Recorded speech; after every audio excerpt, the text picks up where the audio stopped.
बार बार प्रतिज्ञा करना पर उसका निर्वाह न कर पाना। आज से मैं ऐसा नहीं करूंगा, 1 2 3 फिर गिर गया, वहीं गिर गया। माथा, कमर, मेरुदंड, छाती, इनमें बराबर दर्द बढ़ते जाना। रीढ़ की हड्डी कमजोर हो जाती है और उसमें सीधे बैठने की सामर्थ्य खत्म हो जाती है। नाक के साइड में यहां कालिमा आ जाना, फिर वो कालिमा धीरे धीरे कपोलों में बढ़ते जाना। वो ना तो लोक में ना परलोक में किसी भी कार्य में उत्साह करने लायक नहीं रह जाता। ज्यादा पढ़ना लिखना नहीं पड़ता। एक बार बोलिए, 100 वर्ष बाद पूछ लीजिए, 100 वर्ष बाद उसकी स्मृति वैसे ही बनी रहेगी यदि वो ब्रह्मचारी है। अध्यात्म विद्या हम क्यों नहीं धारण कर पाते? आगे भगवान वर्णन करते हैं, ब्रह्मचारी व्रते स्थितः। यदि आप ब्रह्मचारी नहीं हैं तो आप अध्यात्म विद्या को धारण नहीं कर सकते। ये वो विद्या नहीं है कि केवल बौद्धिक विद्या हो, कि बुद्धि के द्वारा आप रट लो, बुद्धि के द्वारा आप उसको समझ लो। ऐसी विद्या नहीं है। इसमें आपके एक एक आचरण, एक एक इंद्रिय जब शास्त्र सम्मत चलेगी तब आप अध्यात्म विद्या को जान पाएंगे। और अध्यात्म विद्या को जान गए तो ये स्वाभाविक सब आपके अधीन हो जाएंगे। ब्रह्मचारीवत स्थितः जो है वही निर्भय हो सकता है। ब्रह्मचारी के हृदय में एक ऐसी अध्यात्म शक्ति होती है, कहीं कोई कभी भय नहीं लगता, कहीं भी। अगर कभी भय का भी अवसर आता है तो उसकी जांच करता है, कहां भय है, कौन सा भय है, क्या है, थोड़ी ही देर में समाप्त। क्योंकि जो निर्भय चरणारविंद का आश्रय लिए हुए है, महाबलशाली प्रभु श्री हरि की भुजाओं का आश्रय लिए हुए, उसे कहां भय लगेगा। अभयद भुज दंड मूल, जिनकी भुजाएं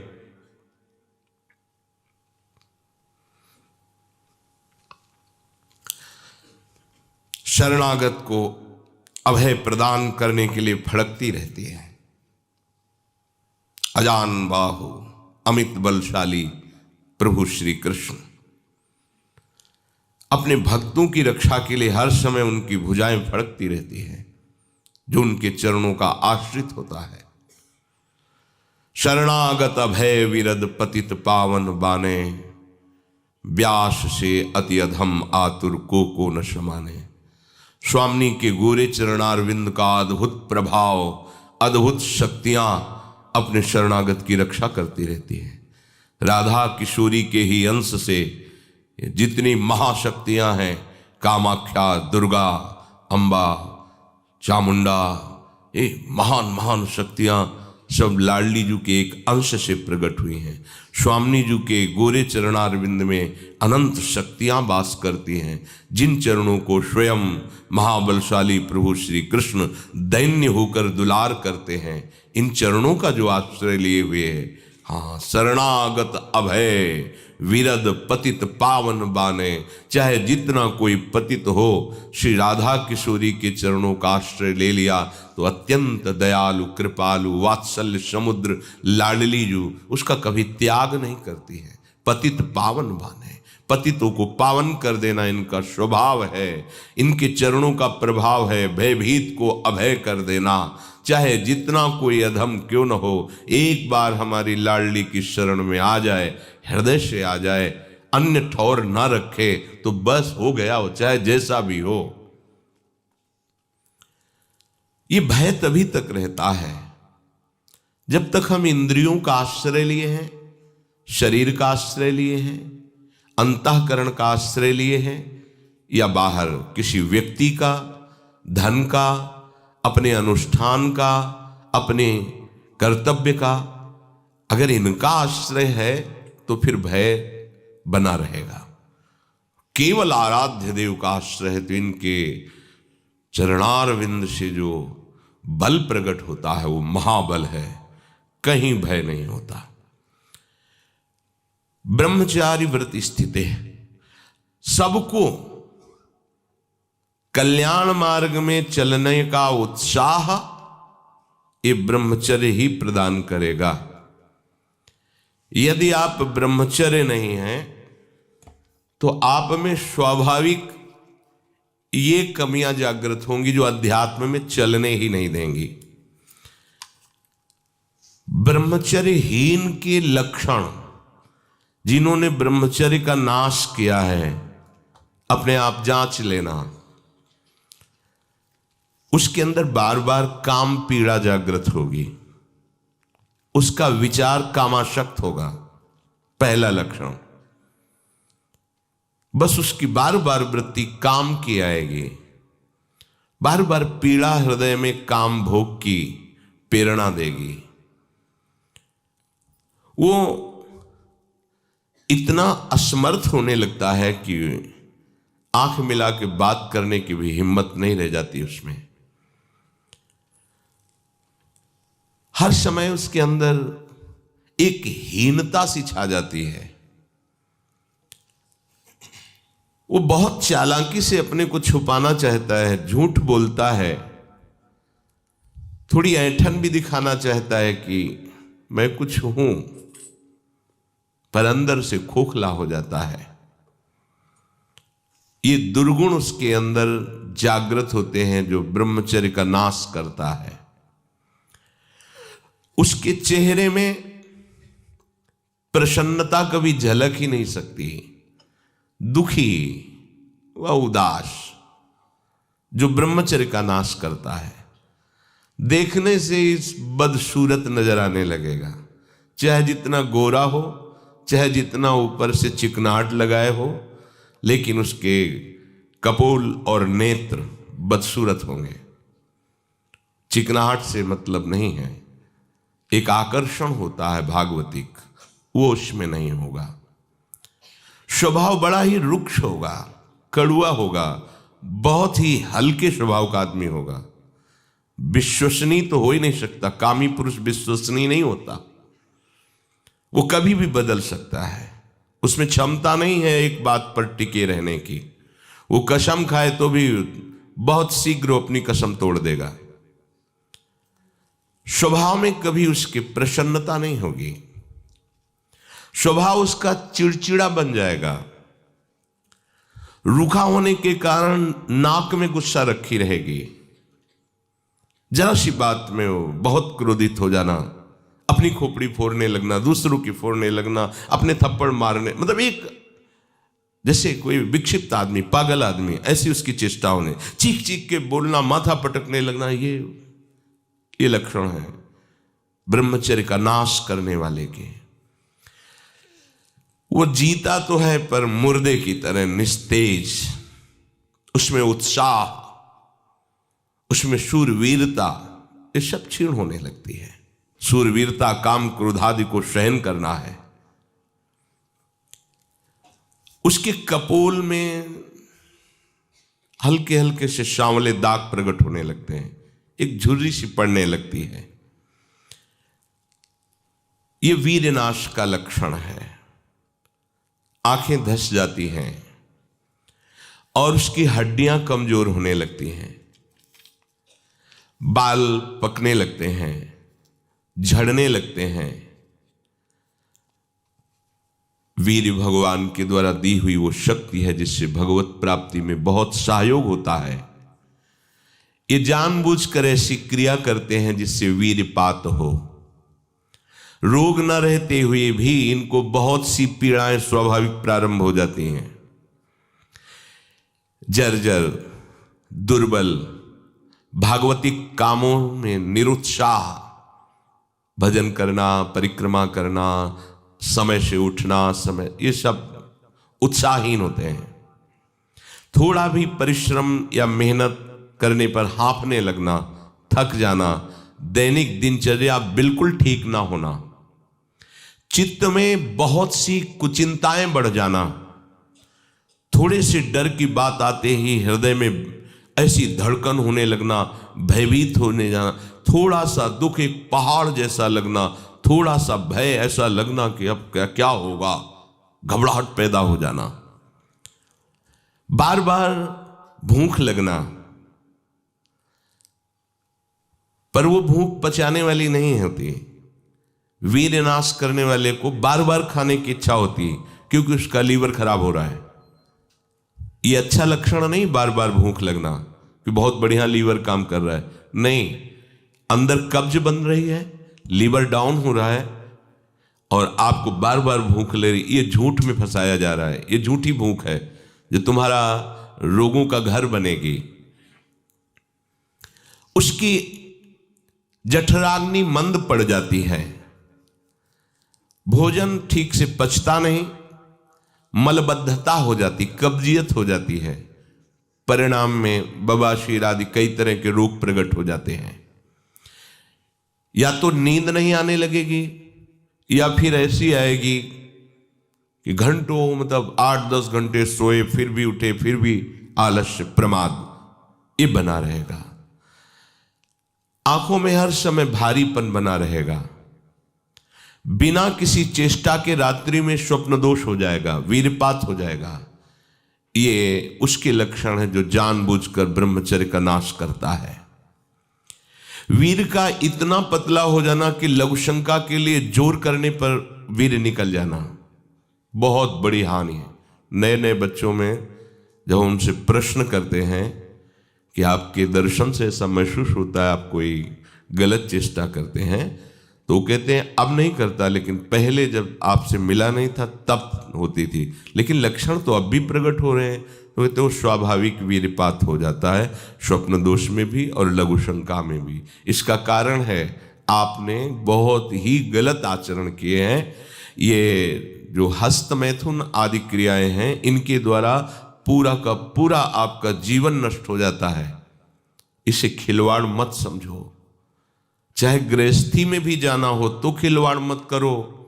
आप गृहस्थी लायक नहीं रह जाएंगे। आप जो गृहस्थ धर्म में संतानोत्पत्ति क्रिया है आप उसके लायक नहीं रह जाएंगे, आप में योग्यता नहीं रह जाएगी। इसलिए सावधान। परमार्थ में चलना है तो अत्यंत आवश्यकता ही है ब्रह्मचर्य की, पर गृहस्थ में चलने के लिए भी ब्रह्मचर्य की आवश्यकता है। जहां वो पेशाब करने के लिए जोर लगाते हैं तो वीर स्खलित होने लगता है थोड़ी थोड़ी मात्रा में। ये हस्त मैथुन करने वालों का प्रधान चिन्ह है। इसका परिणाम यहां तक हो सकता है कि पुरुषत्व का नाश होकर नपुंसकता आ सकती है। हाथ पैरों के जोड़ पर बिना किसी कारण के दर्द होना, कमर में, गांठ में, जहां संधियां हैं, अस्थियों का जोड़ है, वहां दर्द होने लगना, सर में जरा भी विचार करने पर दर्द पैदा हो जाना, किसी विषय पर विचार कर या मंत्र में ध्यान कर तो सर में दर्द होने लगना, हाथ पैरों में शिथिलता आने लगना, दिमाग में एक सनसनी पैदा हो जाना, कानों से शाय शाय शब्द सुनाई देने लगना, नाटक, उपन्यास और गंदी बातें, अश्लील चित्र देखने में बड़ी रुचि हो जाना। सावधान होकर श्रवण करें। भगवत मार्ग के उपासक हैं, कुछ उपासकों में जो बाहर अनुशासनहीन होकर के रह रहे हैं और उनके पास स्मार्ट मोबाइल क्या कहते हैं वो है, तो वो लोग कभी ऐसी गलती ना करें, सर्च करके ऐसे दृश्य ना देखें, नहीं तो तुम्हारा ऐसा नाश होगा कि तुम इस बात को किसी भी साधन से पूर्ण नहीं कर पाओगे। एक बार मछली की क्रीड़ा देखने पर शौभरी जैसे महात्मा कामाशक्त हो जाते हैं। एक बार वैश्या के साथ ऐसा कृत्य देख करके अजामिल जैसा संयमी ब्राह्मण भ्रष्ट वैश्यागामी बन सकता है। और आप देश विदेश की ऐसी गंदी फिल्में, गंदी बातें देखकर आप अपने को संयमी रख सकते हैं? क्यों आप अपना नाश कर रहे हैं? क्यों आप अपने शत्रु बन रहे हैं? उपासक समझता है कि कोई जानता नहीं है, लेकिन तुम जिसको जानने के लिए चले हो वो तो तुम्हें जान रहा है ना। वो कैसे तुम्हारे सामने आएगा? कैसे तुम्हारे मुख में नाम चलेगा? कैसे हृदय में भगवत प्राप्ति का उत्साह रह जाएगा यदि आप ऐसा? उपासक को नाटक, उपन्यास, सिनेमा, अश्लील चित्र, गंदी पिक्चरें बिल्कुल नहीं। क्यों अपना नाश कर रहे हो? पर उसको रुचि हो जाएगी, जो व्यभिचारी प्रवृत्ति से युक्त है उसको ये अच्छा लगेगा। बार बार पेशाब होने की इच्छा होना,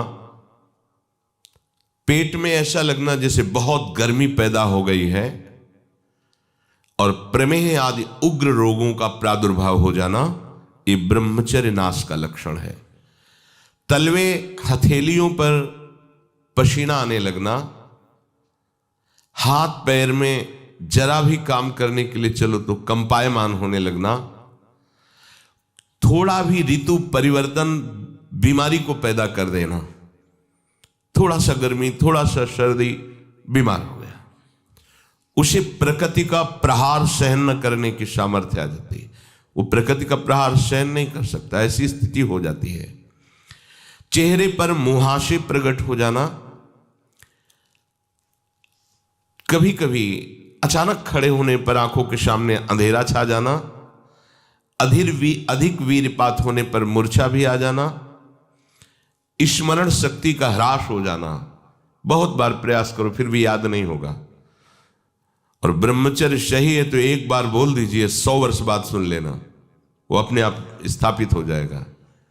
ज्यादा पढ़ना लिखना नहीं पड़ता, एक बार बोलिए, 100 वर्ष बाद पूछ लीजिए, 100 वर्ष बाद उसकी स्मृति वैसे ही बनी रहेगी यदि वो ब्रह्मचारी है। चित्त का अत्यंत चंचल हो जाना,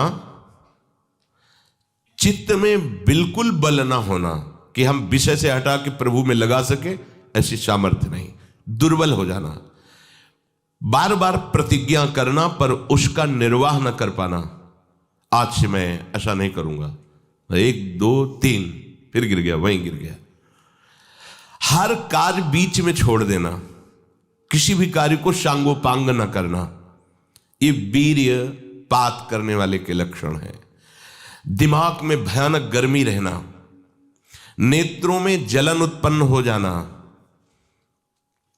वह बिना किसी कारण के नेत्रों से पानी बहना, बहुत कम गलती में भारी गुस्सा आ जाना,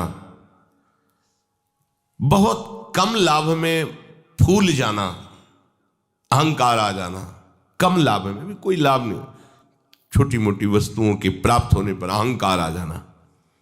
माथा, कमर, मेरुदंड, छाती, इनमें बराबर दर्द बढ़ते जाना, बड़ी हालत खराब हो जाती है। ऐसे दर्शन हुए ऐसे जनों के, आंखों से दिखता नहीं, 28 वर्ष के होंगे वो लगभग, वैराग्य इस कोटि का कि आप सोच भी नहीं सकते, बाहरी बस लंगोटी अचला और फुटपाथ में पड़े रहना। और पूर्व विद्यार्थी जीवन में विद्यार्थियों के साथ हस्त मैथुन करने का अभ्यास वो इतना दृढ़ हो गया था कि 10-10, 15-15 बार एक दिन में स्वाभाविक ऐसे, तो उनकी हालत ये थी कि आंखों से दिखना बंद हो गया था, खड़े होने की सामर्थ्य नहीं। तो हितधाम में एकांत में मिलके कहा था कि आपका जो ब्रह्मचर्य का प्रवचन सुना और हमें तो ऐसा लगा कि शायद आप उपाय बता सकते हो। तो हम कहा हमारे पास कोई, हम आयुर्वेदाचार्य है नहीं, और दूसरी बात है कि ये चीज़ आपके हाथ में है, अगर आप नहीं रोकते हैं तो आपको ऐसी दशा में पहुंचा देगा ये क्रिया कि आप किसी काबिल नहीं रह जाएंगे। रीढ़ की हड्डी कमजोर हो जाती है और उसमें सीधे बैठने की सामर्थ्य खत्म हो जाती है, वो झुकाव ऐसे, वो झुक करके ही ऐसे बैठना। वीरपात करने वाले के मसूड़े में फूलना, मुख से दुर्गंध आना, शरीर का पसीना दुर्गंध युक्त होना, ये वीरवान के यहां से दुर्गंध नहीं आ सकती। जो वीरवान अर्थात जो ब्रह्मचारी है उसके यहां से दुर्गंध, उसके मुख से दुर्गंध नहीं आएगी, भले कुल्ला करे या ना करे, ये वीर में सामर्थ्य होती है। नाक के साइड में यहां कालिमा आ जाना, फिर वो कालिमा धीरे धीरे कपोलों में बढ़ते जाना, ये वीर नाश का लक्षण है। वीर्य नाश से उदर लंबा होना, पेट बढ़ना शुरू हो जाता है, आंतें बढ़ना शुरू हो जाती हैं, उसकी वाणी में मृदुता नष्ट हो जाती है, कर्कशता रुक्षता आ जाती है, उसका स्वभाव अप्रिय बन जाता है, छाती की हड्डियां दिखने लगती हैं, वो ना तो लोक में ना परलोक में किसी भी कार्य में उत्साह करने लायक नहीं रह जाता। वो जरा सी भी बात में बहुत बड़ा अपने को अपमानित होना समझता है। ये वीरपात से उसके अंदर दोष प्रकट हो जाते हैं। उत्साहहीनता, किसी भी कार्य में उत्साह न रहना। अब जो इस मार्ग पर, अध्यात्म मार्ग पर, आनंद मार्ग पर चलना चाहते हैं, तो उनको एक इंद्रिय के संयम के लिए पांचों इंद्रियों पर संयम करना होगा, ज्ञान इंद्रियों पर। एक बात सुधारने के लिए, ब्रह्मचर्य का रक्षा तभी वो उपासक कर सकता है जब सर्वतोभावेन ब्रह्मचर्य होगा। एक जनेन्द्रीय के ही ब्रह्मचर्य की पुष्टता का जब आप लक्ष्य कर लोगे, तो उसकी पुष्टता के लिए आपको सर्वतोभावेन ब्रह्मचर्य धारण करना पड़ेगा। सर्वतोभावेन नेत्र का ब्रह्मचर्य, जो नेत्र किसी को भी देखकर भोग कामना कर लेते हैं, भोग बुद्धि से देखते हैं वस्तु को, व्यक्ति को, किसी को भी, ये नेत्र से व्यभिचार हो रहा है। इसीलिए सावधान रहना चाहिए। जैसे नाटक, सिनेमा आदि हैं, वहां तो जान रहे हो चित्र हैं, पर उनमें जो अभिनय करने वाले जन हैं वो तो संसारी जन ही है ना।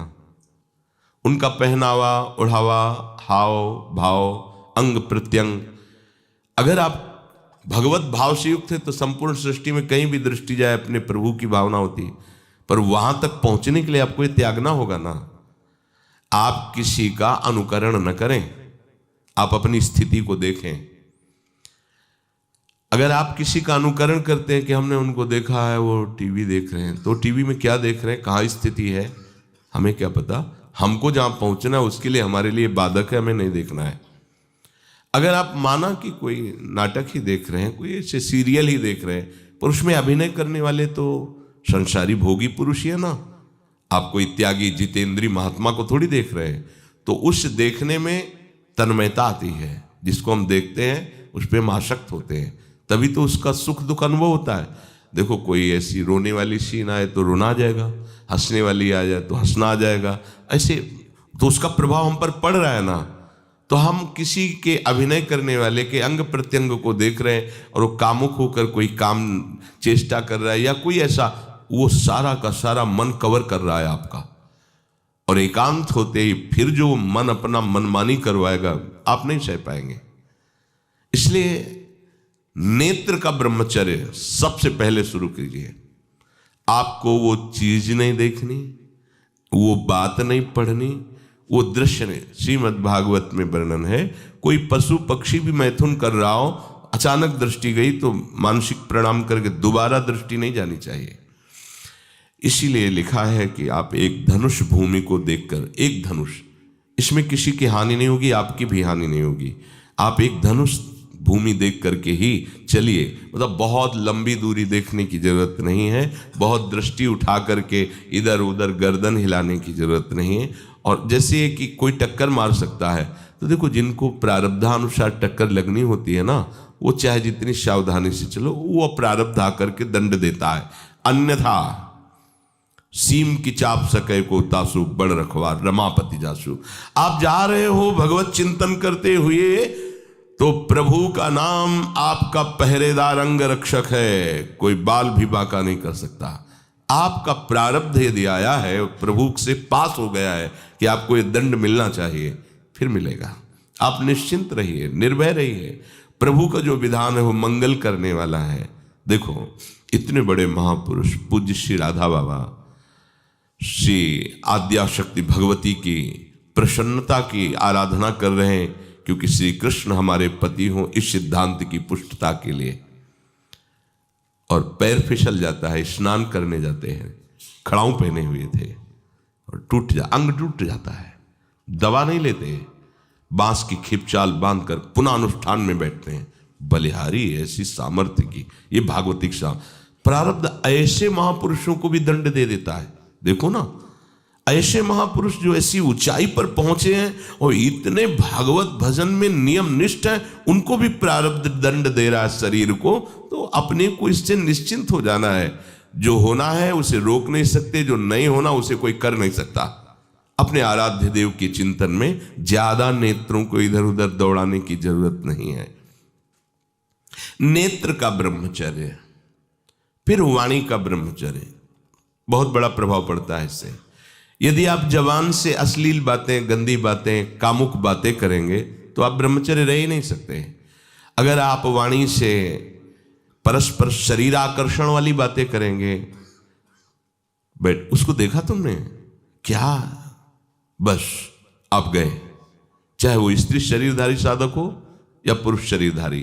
परस्पर आकर्षण संबंधी यदि वाणी खुली आपकी, तो वाणी के व्यभिचार से आपका जनेंद्री का व्यभिचार प्रारंभ हो जाएगा। आप रोक नहीं सकते, नहीं रोक सकते। इसलिए वाणी से भी कोई ऐसी वार्ता ना कीजिए जिससे आपके अंदर काम वेदना बढ़े। श्रवणेंद्री का, कान से गंदी बातें, व्यभिचार की बातें, कामुक बातें सुनना जिससे हमारे हृदय में कामना जग जाए, बिल्कुल नहीं। भले वो किसी को लेकर टीका टिप्पणी की जा रही हो, देखो वो साधक है, उसको हमने देखा वहां ऐसे देख रहा था, वैसे कर रहा था, वो तो आपको समझ में आ रहा है कि किसी साधक की बात कर रहे हैं, वो तुम्हारे नाश के लिए उपाय कर रहे हैं जो आपको ऐसी बात बता रहे हैं। क्यों? क्योंकि आप भी तो साधक हैं। श्रवणेंद्री का व्यभिचार हो रहा है। आराध्य देव के सिवा और कोई बात कान से सुनना उसे व्यभिचार कहते हैं। इसलिए महाप्रभु कहते श्रवण फूटो जो अन सुनो। ऐसा हमारा अगर कान कुछ और सुने तो फूट जाए, नेत्र कुछ और देखें तो ये नेत्र नष्ट हो जाए, वाणी कुछ और बोले तो मुख हो जाए। हमारी श्रवणेंद्री का व्यभिचार नहीं होना चाहिए। धर्म की बात, अपने आराध्य देव की बात, शास्त्र सम्मत बात हम श्रवण करें। अन्यथा अगर कोई ऐसा मित्र है या हमारा साथ में रहने वाला है, कोई किसी भी साधक की को लेकर बात कर रहा है, तो भी हमें कान में उंगली डाले नहीं। हम कोई ईश्वर थोड़ी कि हम किसी को संभाल लेंगे, हम अपने को नहीं संभाल पा रहे। हमारे सामने किसी की बात मत करो, ऐसी करना है तो प्रभु की चर्चा करो, अन्यथा मत करो। तो अगर आप श्रवणेंद्री का ब्रह्मचर्य, वाकेंद्री का ब्रह्मचर्य, नेत्रेंद्री का ब्रह्मचर्य और त्वगेंद्री का ब्रह्मचर्य, अनावश्यक किसी को स्पर्श मत करो। परस्पर विरोधी शरीर को तो भूल कर मत करो। विरोधी शरीर जिससे हमारा पुरुष शरीर है, सामने स्त्री शरीर है, तो किसी भी तरह से सेवा के लिए संकेत करना या किसी भी सेवा के लेन देन में बचाव पक्ष में रहो। यहां रख दीजिए सामान, फिर आप उठा लीजिए। सीधे हाथ में सामान लेना नहीं, सीधे हाथ में सामान देना नहीं, जमीन में रख दीजिए। बहुत पवित्र है तो आप कुर्सी पे जो भी आसन उसका हाथ में लेने का नहीं। परस्पर विरोधी भाव वाले शरीरों का स्पर्श बिल्कुल निषेध है, किसी भी कारण से ना किया जाए। मान लीजिएगा ये बहुत मतलब आवश्यक है, यदि आप इसमें चूक कर गए तो धीरे धीरे आप फिसल के वहीं खड़े हो जाएंगे जहां से चढ़ना मुश्किल है। किसी भी साधिका को, किसी भी साधक को परस्पर लेन देन हाथ में नहीं करना चाहिए। मानो हमारी बात, आपको माला देनी है, चौकी पे विराजमान करो, हम उठा लेंगे। हमें कोई सामग्री, ये सामान रखिए, आप उठा लीजिएगा। कभी भी कोई भी परस्पर मुस्कुराहट, बातचीत, ऐसे कोई इशारे यदि दिखाई दे तो आप बचो और उसको बचाओ। साधक है, साधिका है, उससे गलती हो सकती है, आपसे भी गलती हो सकती है। आप सत्संग सुनते हैं, आपको लगा कि इसकी मुस्कुराहट, इसकी कुछ चेष्टा ऐसी दिखाई दे रही है जो हमारे अंदर कामुकता पैदा कर सकती है, उसको भी बचाओ और स्वयं बचो, तो भगवान आप पर प्रसन्न हो जाएंगे। वो देख रहे हैं अंदर की बात। साधक को बहुत सावधान रहने की आवश्यकता। ये इसको खिलवाड़ मत समझो, इसीलिए कह रहे हैं ये अध्यात्म है, ये परमार्थ है।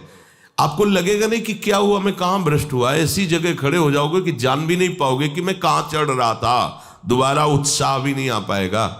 बात अच्छे से समझ लीजिए। तो हमारी त्वगेंद्री का व्यभिचार ना होने पावे। सहसा किसी का इस पर, किसी की भी अगर सेवा करने का सौभाग्य मिले, फिर उसमें ये प्रश्न नहीं उठता। अगर कोई गिरा पड़ा है, भला ऐसी स्थिति में कि मुझे अत्यंत आवश्यक है उसे उठाना, अगर नहीं उठाते तो वो कष्ट पा रहा, अचानक कोई गिर जाए, फिर हम ये नहीं देखेंगे, फिर ये हम सूत्र नहीं स्वीकार करेंगे कि अब हम तो ब्रह्मचारी हैं, अब हम खड़े खड़े देख नहीं। उसको अत्यंत आवश्यकता है हमारी। अब उस समय हम भूल गए अपने आप को और उसको उठा करके अगर हमें अस्पताल ले जाना, अस्पताल ले जाएंगे, जरूरत है हम उसकी सेवा करेंगे। सावधान। वो भगवत भाव से की हुई सेवा तुम्हारे अंदर आध्यात्मिक शक्ति पैदा करेगी, काम भावना नहीं पैदा करेगी। हमारी माँ बीमार हो और हमें उसे पता चला कि शौच कर दिया है, हमें शौचाना पड़े, हमें उसका मल धोना पड़े, तो क्या हमें काम जागृत हो जाएगा? क्या मेरी माँ है। हमारी बुद्धि कभी ऐसी नहीं होगी आपका पिता है और आप लड़की हो, कोई दूसरा रह नहीं गया और वो बीमार है, आपको ऐसी क्या काम जागृत हो जाएगा क्या? अगर ऐसी सेवा में काम जागृत होता तो कोई नर्स ही अस्पताल में नहीं होती। हर सेवा उसको करनी होती है, नर्स को, चाहे वो स्त्री शरीर हो चाहे पुरुष शरीर हो, परस्पर विरोधी शरीरों की सेवा, पर कहीं काम थोड़ी जागृत होता, क्योंकि उसको अपने सेवा धर्म से मतलब है। तो ये सेवा के समय इस सूत्र को न देखा जाए, पर ध्यान रखें, अत्यंत आवश्यक जहां आपके सिवा नहीं हो सकता वहां अगर हमें ऐसा अवसर मिलता है कि सेवा उसे हो सकती है तो हम पहले उसे प्रेरित करेंगे। और अगर ऐसा है कि अब कोई नहीं है, फिर हमारा परम धर्म जागृत हो जाता है परहित का। अगर हमारा कोई निंदा भी करे, कोई शरीर की भी हानि हो जाए, अब हम परवाह नहीं करते। परहित सरिस धर्म नहीं भाई, इससे बड़ा कोई धर्म नहीं है। पर ध्यान रखें, भगवान को साक्षी करके ये उस समय की बात है जहां बिल्कुल कोई अब गुंजाइश नहीं रह गई है। त्वगेंद्री को ऐसे सहसा किसी आप पुरुष शरीरधारी पुरुष को भी सहसा इससे आप में शक्ति जागृत होगी। यदि आप वाणी को मौन रखते हैं और भगवान नाम जप करते हैं और सत्य बोलते हैं, तो आप जब कभी जो कुछ भी बोलेंगे वैसा ही सत्य होगा। गांधारी जी ने कोई तप नहीं किया था। जब सुना कि मेरा ब्याह धृतराष्ट्र से हो रहा है जो बाह्य नेत्र रहित हैं, उसी समय पट्टी बांध ली कि जब मेरा पति संसार को नहीं देख सकता तो मैं भी संसार को नहीं देखूं। जब मेरा पति मेरे रूप को नहीं देख सकता तो मैं भी किसी के रूप को नहीं देख, पट्टी बांध ली थी। जब महाभारत का युद्ध चल रहा था, बड़े बड़े वीरों को मार गिराया जा रहा था, गांधारी ने दुर्योधन से कहा, सुन, मुझे पता है कि भीम की गदा को तो झेल नहीं पाएगा, क्योंकि सबसे बड़ी बात भगवान का वरद हस्त उनके ऊपर है। दूसरी बात, वो पवन पुत्र है, वो जब अपने आवेश में आ जाएगा तो तेरी सामर्थ्य नहीं कि उसकी गदा के प्रहार को तू सह सके। पर मैं तुझे शक्ति प्रदान करूंगी। मैं एक पतिव्रता हूं, आज तक कभी पति का वरण करने के बाद कुछ देखा नहीं है। मैं अपने नेत्रों की पट्टी खोलूंगी, तू नग्न होकर मेरे सामने आ जाना। मेरी दृष्टि पड़ते ही वज्र का शरीर तेरा हो जाएगा। किसी के सामर्थ्य नहीं कि तेरे उस अंगों को तोड़ सके। भगवान सब कुछ जानने वाले हैं। भगवान भक्त पक्षपाती होते। भगवान का स्वभाव भक्त का पक्षपात लेना होता है। वो अपने महल से कॉरिडोर से जा रहा था गांधारी जी के पास, भगवान आ गए चट से, तो तुरंत उसने हाथ ऐसे लगा लिया, मुझे शर्म आनी चाहिए यार। तो हस्तिनापुर के सम्राट पद पर अभिषिक्त होने के लिए तैयारी कर रहा है, नंगे घूम रहा है गली में। उसने कहा, गली में नहीं, माँ के सामने जा रहा है। अरे कोई बच्चा है, ऐसे जाया जाता है माँ के सामने?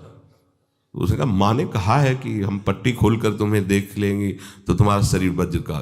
चलो माना, माँ की आज्ञा का पालन करो, पर थोड़ा इन अंगों को तो ढक लो। अब तुम तो बड़े हो, कोई बच्चे थोड़ी को माँ के सामने ऐसे चले जाओगे, ढकना चाहिए तुम्हें।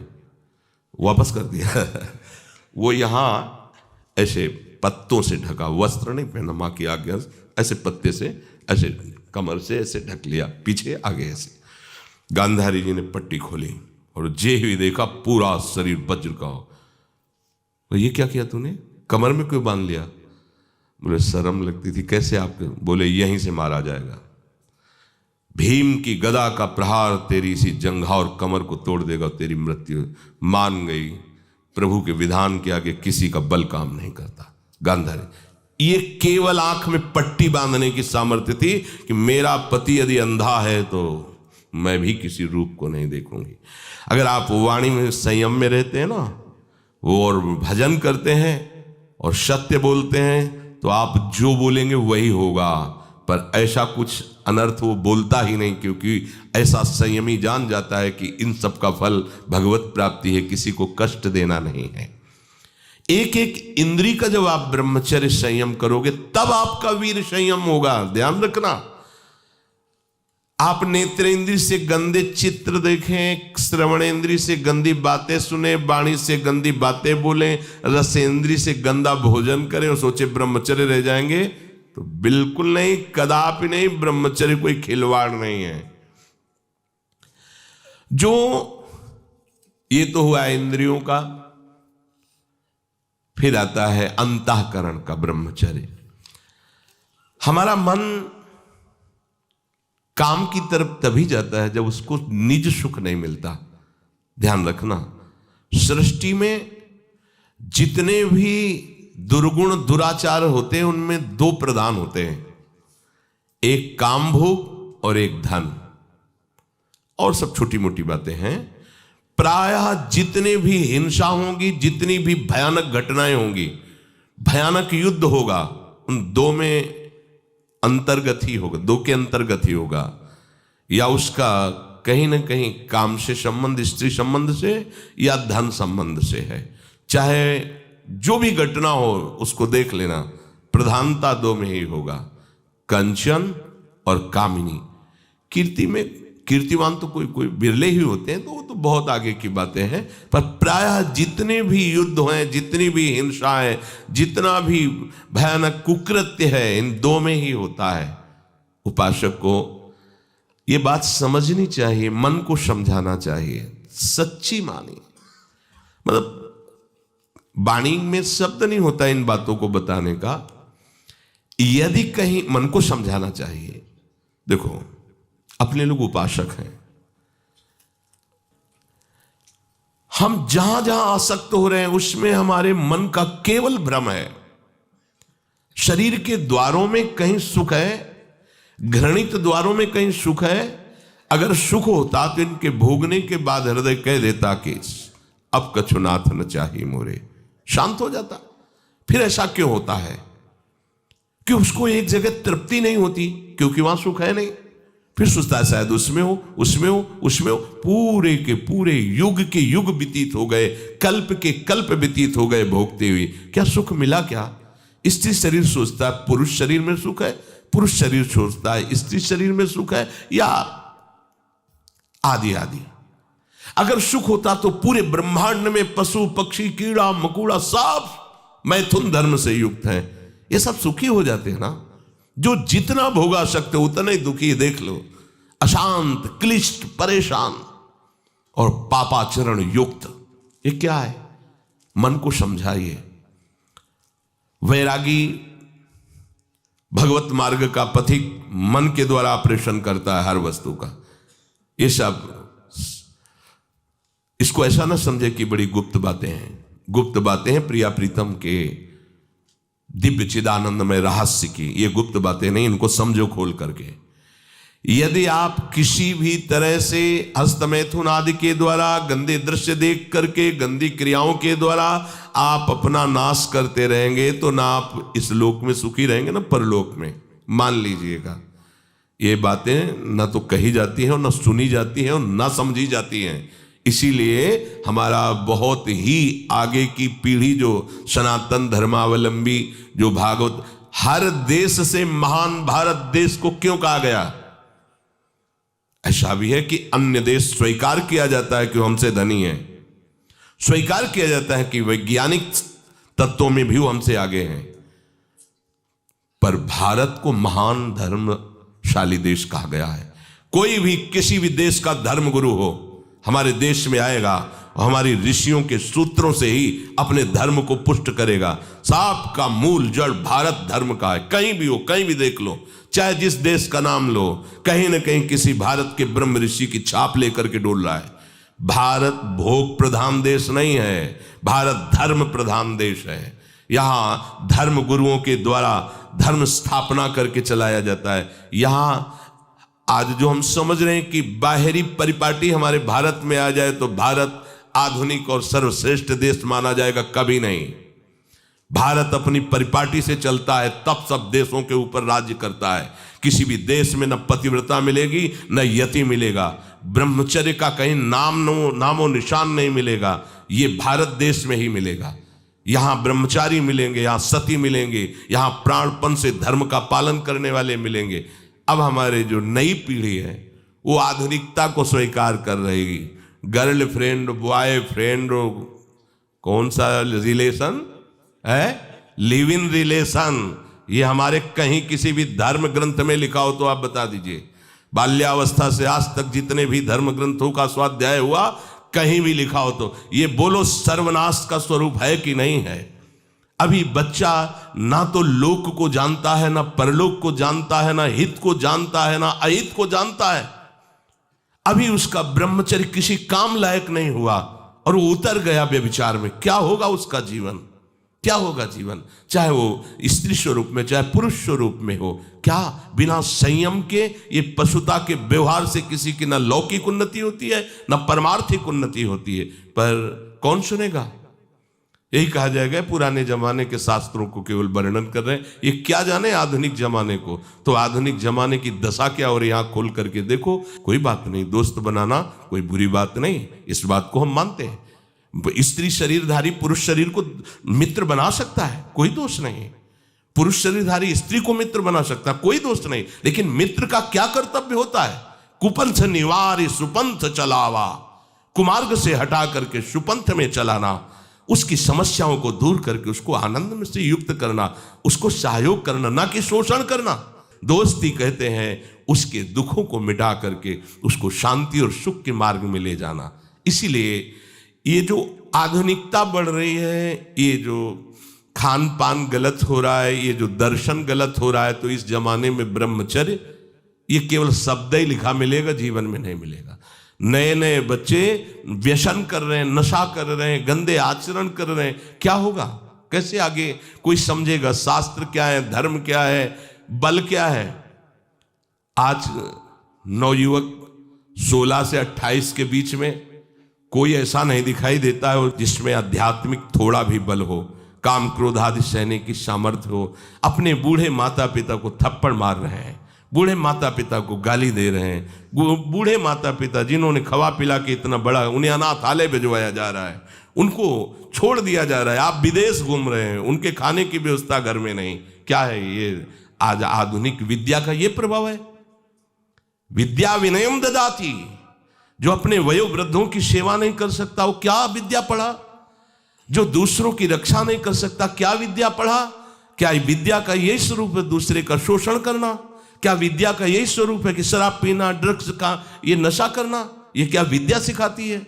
वो कहा जाता है आज तो आधुनिक विद्या बढ़ रही। मुझे लगता है संयम में रहना ही विद्या का वास्तविक स्वरूप है। अपने इंद्रियों को संयम में रखना, अपने को संयम में रखना, बुजुर्गों का, गुरुजनों का, शास्त्र का, भगवान का भय रखना हृदय में। ऐसा नहीं, आप तभी निर्भय हो पाओगे यदि शास्त्र का भय नहीं, भगवान का भय नहीं, धर्म का भय नहीं, तो फिर आप वहां पहुंच जाओगे जहां भय ही भय है।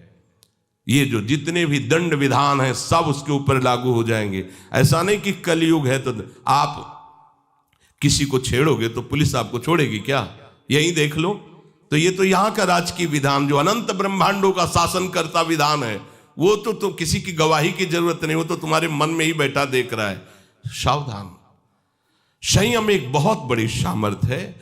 जो बच्चे इस सत्संग को सुने वो खुद अपने हृदय में देख ले कि हमारा जो उनसे प्रार्थना करना है कि दोस्त बनाओ। हम निषेध नहीं करते, हम भी पढ़े, स्कूलों में पढ़े, बच्चे बच्चियां सब एक साथ स्कूल में बैठते हैं। क्या हम हमारे 4 बहनें हों और हम उनके बीच में रहते हो तो हमें काम सताएगा क्या? क्या तुम ऐसे दोस्त नहीं बन सकते क्या? क्या जरूरी है कि काम की भावना से ही किसी से दोस्ती करना? जब ब्याह हो जाए, सदगृहस्थ बन जाओ, तब भगवान को प्रणाम करके गृहस्थ धर्म रूपी पूजा करो, कोई परेशानी नहीं। पर जब तक आपका ब्याह नहीं होता है तब तक आप संयम से रहो। जो तुम्हें संयम भ्रष्ट करे वो तुम्हारा दोस्त नहीं दुश्मन है। इस बात का परिणाम खुद आप आगे देख लेंगे, चाहे वो बच्चा हो, चाहे बच्ची हो, चाहे स्त्री हो, चाहे पुरुष हो। दोस्त वही है जो हमारे संयम को पुष्ट करे। संयम भ्रष्ट कर दे उसे दुश्मन कहते हैं। जो हमारे भागवतिक मार्ग को नष्ट कर दे, जो हमारी पवित्रता को नष्ट कर दे, जो हमारे संयम को नष्ट कर दे, वो दोस्त कैसे हो सकता है? वो हमारा फ्रेंड कैसे हो सकता है? बहुत सावधानी की जरूरत है। ये बाहरी देशों की बातें हमारे देश में नहीं चल पाएंगी। आज हमारा मन इससे, कल हमारा उससे मन। हमारे देश में इसका निषेध किया जाता है, हमारे धर्म ग्रंथ, हमारे धर्म गुरुओं ने इसका निषेध किया है। ये भारत है, भारत वो धर्म भूमि जिसे हर विश्व का एक एक देश प्रणाम करता है। इस देश की एक महात्मा गया तो आश्चर्यचकित उपदेश सबको आसक्त कर लिया, श्री स्वामी विवेकानंद जी। एक महात्मा गया तो विषयी पुरुषों के हाथ में भी माला पहला दिया और कृष्ण कृष्ण पुकारने के लिए विवश कर दिया उसे। ये भारत है, जिधर भी गए तो जयकारा लगवा दिया अपने धर्म का।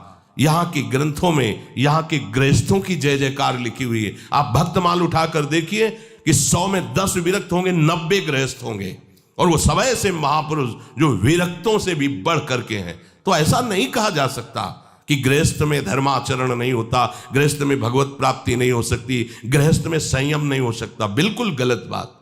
सावधानी से चलो। ये आज प्रसंग है इस विषय का, इसलिए सबसे विनय करता हूं कि यदि आप संयम से चलोगे तो इस जन्म में भी सुखी, शांत और बलवान रहोगे, और आखिरी में तुम्हें महाआनंद सिंधु प्रभु स्वीकार कर लेंगे। अगर अधर्माचरण करोगे तो ये अधर्म ही तुम्हें नष्ट कर देगा, धर्माचरण करोगे तो धर्मो रक्षति रक्षिता, ये धर्म स्वयं तुम्हारी रक्षा कर लेगा। हमारे हृदय में जो अंतःकरण में मन है, इसको समझाना चाहिए। अगर विषय भोग में सुख होता तो सब सुखी हो गए होते। उर्वशी जो भगवान नारायण की जंघा से प्रकट हुई और काम को भी मोहित करने की सामर्थ्य रखती है, महाराज पुररवा ने पत्नी रूप से उसे स्वीकार किया। इतने प्रतापी और पुण्यवान थे। परिणाम क्या हुआ? पागल बने घूम रहे थे। भगवत कृपा से जब ज्ञान हुआ तो उनका आज तक मुझे तृप्ति नहीं हुई, मैं पुरुष सिंह और राजर्षि कहलाया, मेरी क्या दुर्दशा हो गई। वर्णन एकादश स्कंद में आप पढ़ के देख लीजिए। महाराज ययाति भगवान शुक्राचार्य की पुत्री देवयानी से ब्याह हुआ, पर शर्मिष्ठा में भी आसक्त हुए और अपने पुत्र की 1000 वर्ष जवानी का भोग किया। फिर घृणित भाव से विषयों का त्याग किया कि क्या अपने पुत्र की आयु तक का भोग कर डाला, मिला कुछ नहीं। किसको मिल सकता है ही नहीं, केवल भ्रम। चलो, जो भ्रम में फंसे हैं भगवान उनकी रक्षा करें, पर आप लोग तो भगवत कृपा पात्र और भगवत मार्ग के पथिक हैं, तो संयम पर आप आइए। आप अपने मन को ब्रह्मचारी बनाइए। प्रियालाल के सिवा मन का और विषयों में जाना, ये मन का व्यभिचार है। प्रियालाल सुख समुद्र है, इसके सिवा और कुछ सोचना कि इसमें सुख है, बुद्धि का व्यभिचार है। अगर बुद्धि ये निश्चय की हुई कि श्यामा श्याम के नाम रूप लीला धाम के सिवा कहीं सुख नहीं, ये बुद्धि का ब्रह्मचर्य है। निरंतर अपने आराध्य देव के चिंतन में डूबा, ये चित्त का ब्रह्मचर्य है। और चित्त विषयों का चिंतन कर रहा है, शब्द स्पर्श रूप रस गंध का, ये चित्त का व्यभिचार है। और मैं पुरुष हूं, मैं भोगता हूं, ये अहंकार का व्यभिचार है। और मैं प्रियालाल का दास हूं, ये अहंकार का ब्रह्मचर्य है। अंतःकरण ब्रह्मचारी, इंद्रिय ब्रह्मचारी, फिर आपको कोई परास्त ही नहीं कर सकता। आपका स्वभाव हो जाएगा ब्रह्मचारी व्रत स्थिता। ब्रह्मचर्य रक्षा के लिए पहला तो ये निश्चय करना होगा कि आपकी वीर में महत्व बुद्धि हो जाए। जिसे आप व्यर्थ समझ रहे हैं वो बहुत बड़ी जीवनी शक्ति है। चाहे जितना आप उसको निकालते रहिए, आपको सुख कभी नहीं मिलेगा, दुख बढ़ता चला जाएगा। और आप थोड़े दिन ब्रह्मचर्य रह के देखिए, जब आप ऐसी क्रियाओं से युक्त होने के बाद ब्रह्मचर्य रहेंगे तो कुछ समय तक आप बिल्कुल ब्रह्मचर्य नहीं रह पाएंगे। पहले समझ लीजिए।